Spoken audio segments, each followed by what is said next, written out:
గ్రామీణ జాతీయ ఉపాధి హామీ పథకం సూర్యాపేట జిల్లాలో ముమ్మరంగా కొనసాగుతుంది. అదేవిధంగా మనం ప్రజెంట్ సూర్యాపేట జిల్లా మునగాల మండలం రేపాల గ్రామంలో ఉన్నాము. రేపాల గ్రామంలో డొంక రోడ్డు కూడా కార్మికులంతా ఉపాధి హామీ కార్మికులంతా పనిచేయడం జరుగుతుంది. మన దగ్గర ఎవరైతే రేపాల గ్రామం సంబంధించినటువంటి ఫీల్డ్ అసిస్టెంట్ ఉన్నారో ఆ మాట తీసుకున్నాం. చెప్పండి మేడం, అసలు ఏ వర్క్ చేస్తున్నారు ప్రజెంట్ మీరు? ఆర్సీపీ వర్క్స్ ఎంత ఎన్ని లక్షల వర్క్ అది? మ్యాండేట్స్ బట్టి క్వాంటిటీ వస్తుంది, ఎస్టిమేషన్ బట్టి ఈ 1000 మీటర్లు ఉంటుంది. మినిమం 1400 మ్యాండేట్స్ వస్తుంది. ముఖ్యంగా ఉపాధి హామీ వర్క్ అంటే శ్రమతో కూడుకున్న వర్క్. కేంద్ర రాష్ట్ర ప్రభుత్వాలు ఏం చెప్తున్నాయంటే ఏ ఒక ఉపాధి హామీ కార్మికులు కూడా ఇబ్బంది పడొద్దని కూడా చెప్తున్నారు. వాళ్ళకు కనీస సౌకర్యాలు అనేటువంటి టెంట్ కావచ్చు, నీళ్లు కావచ్చు, లేకపోతే ఫస్ట్ ఎయిడ్ బాక్స్ మొత్తం కూడా ఉండాలి. కానీ ఇక్కడ చూస్తున్నాం, ఎక్కడ కూడా చూస్తున్నాం, 2 కిలోమీటర్ దూరం చూసినా కూడా ఎక్కడ కూడా టెంట్ కానీ నీళ్లు కానీ. ఎందుకంటే అసలు ఇది ఎండాకాలం, ఒక చెమ్మె నీళ్ళు కూడా లేని పరిస్థితి, ఫస్ట్ ఎయిడ్ లేని పరిస్థితి. ఎందుకు మీరు నిర్లక్ష్యం వివరిస్తున్నారు? ఫస్ట్ ఎయిడ్ అంటే ఓరల్స్ ప్యాకెట్ ఇచ్చినాం. ఎన్నడు? మొన్న ఇచ్చినాం. మన్న ముచ్చట కాదు, ఈరోజు ముచ్చట ఏంది? మన్న ఇచ్చాడు అంటే మన్న ఉన్న ఎండకు ఇవాళ ఉన్న ఎండకు తీవ్రత తేడా వస్తుంది. టెంట్ ఎందుకు వేయలేదు మీరు? నీళ్ళు ఎందుకు పెట్టలేదు? కారణం ఏంటి? వాటర్ అనేది మేము ముందుగానే వాళ్ళకు చెప్తున్నాం, ఎక్కువ వాటర్ తెచ్చుకోవాలి, కొంచెం పొద్దుగాల వచ్చి పొద్దుగాల వెళ్ళాలని చెప్తున్నాం. టెంట్ అనేది చెట్ల కింద అంటే వాటర్ అనేది జిల్లా కలెక్టర్ గారు మీకు ఏం చెప్పిండు? ఎవరు చెమ్మ వాళ్ళు తెచ్చుకోమని చెప్పారు మీకు ఏమన్నా? అట్లానే ఏం లేదు, కాకపోతే గ్రామ పంచాయతీలో పెట్టించినాం వాటర్. గ్రామ పంచాయతీలో వాటర్ పెట్టేయడం వేరు, ఇక్కడ పనిచేసే దగ్గర వాటర్ పెట్టించేది వేరు. ఎందుకు నిర్లక్ష్యం? ఎందుకంటే మీ మీద కొన్ని ఆరోపణలు కూడా వస్తున్నాయి. ఇక్కడ కొంతమందికి 100 రోజుల పని కల్పిస్తున్నారు, కొంతమందికి ఏమో లేదు, ఇక పని లేదు, మీరు పని ఆపండి అని చెప్తున్నారు. దానికి గల కారణం ఏంది? 100 రోజుల పని అంటే ఇప్పుడు కొన్ని వర్క్స్ తీసేసిరు. ఇప్పుడు మెయిన్గా ఆర్సీపీ వర్క్స్ అను ఫిష్ ఫండ్స్ అట్లాంటివి ఇచ్చిరు. ముఖ్యంగా మొత్తం మీద ఈ సంవత్సరము ఎన్ని లక్షల వరకు చేయించారు? మీ దగ్గర ఏమైనా డేటా ఉందా? మేము పెట్టుకున్న డిమాండ్స్ మటుకు ఎంత వరకు మీ రేపాల విలేజ్కి ఎన్ని లక్షల వరకు ఈ సంవత్సరం 2025 నుంచి ఈ నేటి వరకు ఎన్ని లక్షల వరకు చేస్తున్నారు? ఇప్పటి వరకు కూలీలకు ఎంత అమౌంట్ చెల్లించారు? ఎంత చెల్లించాలి? మేము ప్రతి విలేజ్లో ప్రతి జాబ్ కార్డుకు పని చూపిస్తున్నాం. వాళ్ళు డిమాండ్ ఇస్తారు ప్రతి శుక్రవారం.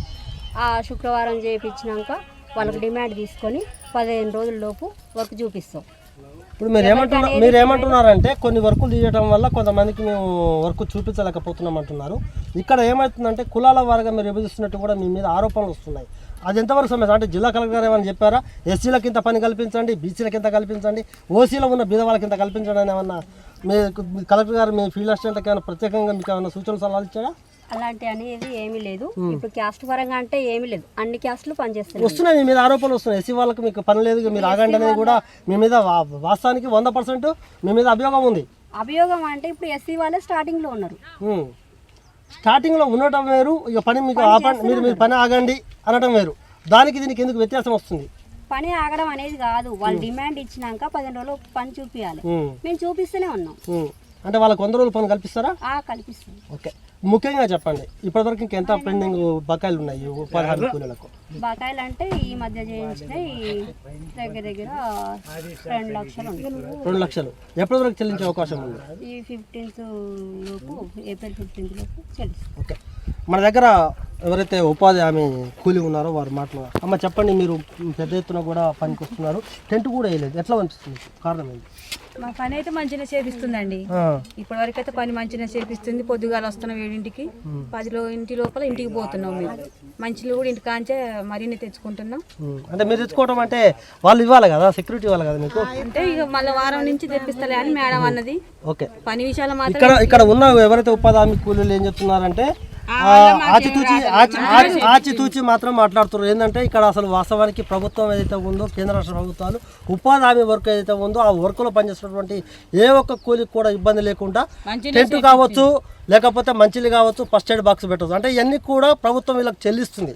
ఎవరైతే ఫీల్డ్ అసిస్టెంట్లు ఉన్నారో ఫీల్డ్ అసిస్టెంట్లు ఖచ్చితంగా దానికి టెంట్ ఖర్చు ఎంత, వాటర్ ఖర్చు ఎంత, లేకపోతే ఫస్ట్ ఎయిడ్ ఖర్చు ఎంత మొత్తం కూడా చెల్లిస్తున్నా కూడా ఇక్కడ ఉన్నటువంటి రేపాల ఫీల్డ్ అసిస్టెంట్ మాత్రం దానికి విరుద్ధంగా ఎక్కడ కూడా వీళ్ళకు సరిగా కనీస సౌకర్యాలు కూడా కల్పించలేదని చెప్పవచ్చు. అయితే ఇక్కడ కూడా ఇంకో కొత్త సమస్య ఏంటంటే ఇక్కడ కొంత ఎస్సీ వాళ్ళని మాత్రం పనిగా వద్దు, రేపటి నుంచి వద్దనే దాఖలాలు కనిపిస్తున్నాయి. అయినా కూడా ఇక్కడ ఉన్నటువంటి ఫీల్డ్ అసిస్టెంట్ పై జిల్లా కలెక్టర్ ఖచ్చితంగా స్పందించవలసిన అవసరం ఉంది. ఎందుకంటే ఒక రేపాల విలేజే కాదు, ఎక్కడ చూసినా కూడా ఫీల్డ్ అసిస్టెంట్లు ఏం చేస్తున్నారంటే ఉపాధి హామీ కూలీలను కొంత చిన్నచూపు చూస్తున్నమాట వాస్తవం. ఖచ్చితంగా ఏంటంటే వాళ్ళు ఎండలో పనిచేసి కనీసం మంచిలు తాగుదామన్నా లేకపోతే సేదీరుదామన్నా కూడా టెంట్లు వేస్తలేరు, మంచిలు ఇస్తలేరు. ఫస్ట్ ఎయిడ్ ఏదైనా ప్రథమ చికిత్స అయితే సపోజ్, ఎందుకంటే ఉపాధి హామీ కూలీ అనేవాళ్ళు గడ్డపార పాలతోని ఇనుప వస్తువులతో పనిచేస్తుంటారు. ఏదైనా అనివార్య కారణాల వల్ల ఏదైనా గాయం తగిలితే ఫస్ట్ ఎయిడ్ బాక్స్ ఖచ్చితంగా ఉండాలి. ఫస్ట్ ఎయిడ్ బాక్స్ ఖచ్చితంగా ఉంటేనే అక్కడ ఉపాధి హామీ కూలీకి ఏదైనా అయినా కూడా ఇక్కడ ముందుగా ప్రథమ చికిత్స అందించిన తర్వాత మెరుగైన వైద్యం కోసం వేరే ప్రభుత్వ హాస్పిటల్ కావచ్చు లేదా ప్రైవేట్ హాస్పిటల్ తరలించే అవకాశం ఉంది. కానీ ఇక్కడ అలాంటి రేపాల విషయంలో వస్తే మాత్రం మనం చూస్తున్నాం. ఇప్పుడు సుమారు దగ్గర 2 కిలోమీటర్ల నుంచి పనిచేస్తున్న కూలీలు ఎవరైతే ఉన్నారో ఇక్కడ కూడా మనం చూస్తున్నాము 10ల సంఖ్యలో ఉన్నారు. మొత్తం 100-150 మంది పనిచేస్తున్నా కూడా వీళ్ళకి ఎవరికి కూడా ఫస్ట్ ఎయిడ్ కావచ్చు, లేకపోతే వాటర్ కావచ్చు, లేకపోతే టెంట్ కూడా లేకపోవడం మనం చూడవలసి. ఖచ్చితంగా దీన్ని ఉపాధి హామీ వర్కులకు సంబంధించినటువంటి విషయాన్ని జిల్లా కలెక్టర్ తీసుకుపోవాల్సిన అవసరం ఎంతైనా ఉంది. ఇలాంటి వారిపై చర్యలు తీసుకునే అవకాశం కూడా మనం జిల్లా కలెక్టర్ని అడగవలసిన అవసరం ఎంతైనా ఉందో మనం చెప్పవచ్చు.